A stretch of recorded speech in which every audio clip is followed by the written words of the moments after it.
mots qui minent le système judiciaire sont connus de tous.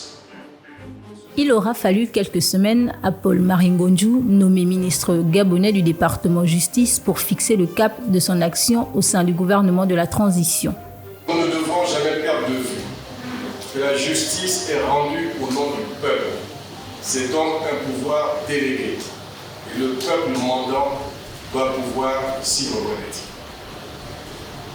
Si les moyens humains, techniques, matériels et financiers doivent être dégagés pour régler les dysfonctionnements organisationnels, le respect de l'éthique et de la déontologie seront des valeurs cardinales à respecter, car les antivaleurs de la corruption, de la concussion, du vol, qui font beaucoup de mal à notre pays, sont ici partagées dans le corps judiciaire. Le symposium devra en parler pour sauver l'appareil judiciaire. Le président de la transition en fait un cheval de bataille pour paver la voie vers la nouvelle République. Derrière les grands faits divers qui auront bousculé plus d'un avec la série noire des arrestations et détentions ayant défrayé la chronique, le garde des Sceaux s'est attaqué aux questions relatives au mouvement de grève du syndicat national des magistrats du Gabon qui aura connu, quelques jours après sa prise de fonction, un dénouement heureux. Comment les convaincre à aller de l'avant et accompagner ceux qui sont venus nous délivrer. Même nous étions des prisonniers. Prisonniers non pas que nous rentrons en prison, mais prisonniers dans nos têtes. Vous savez, il y a des choses qu'on ne pouvait pas faire. Moi je parle en tant que président du syndicat, je peux vous dire que j'ai fait parfois des déclarations qui allaient au-delà. Je me souviens avoir prononcé des mots, parfois je me disais on va m'arrêter. Jusque j'avais dit, qu'est-ce qu'on a fait pour mériter de tels dirigeants? Exprimé comme ça, je me dis bon, ils vont me prendre. Même effet au barreau du Gabon. La juge Akoli, connue pour avoir accepté d'entendre une requête d'une partie de l'opposition qui demandait en 2019 une expertise sur l'état de santé d'Ali Bongo, Paulette Akoli se voit réhabilitée dans ses fonctions de magistrat et est promue. Son installation au secrétariat général du Conseil supérieur de la magistrature est un événement sans pareil.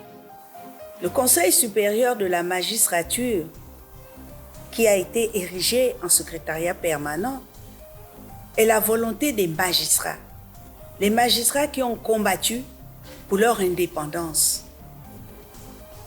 Je ne sais pas si elle est totalement acquise, mais déjà en ayant un secrétariat permanent du Conseil supérieur de la magistrature, je crois que nous allons peu à peu vers cette indépendance voulue par les magistrats.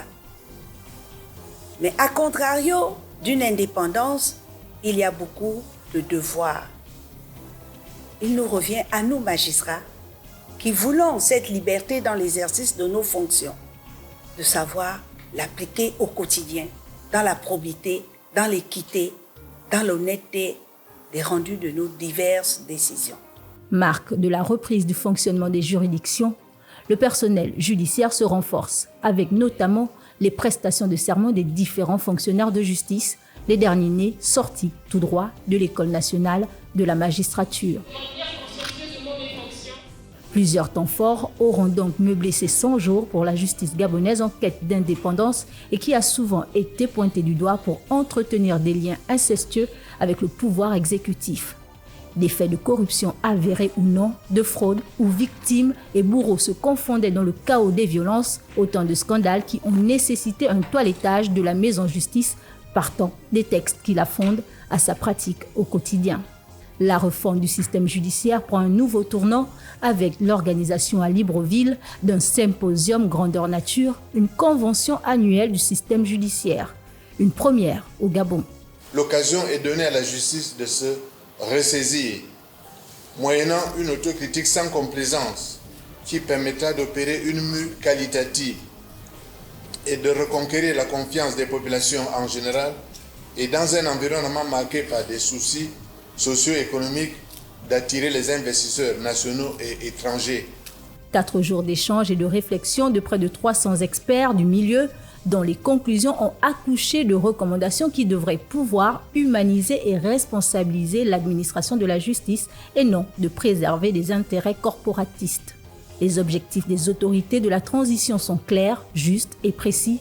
Il s'agira de construire la voie d'une justice de qualité, équitable et accessible pour tous, consolidée par l'indépendance du pouvoir judiciaire sur la base du respect de la dignité humaine.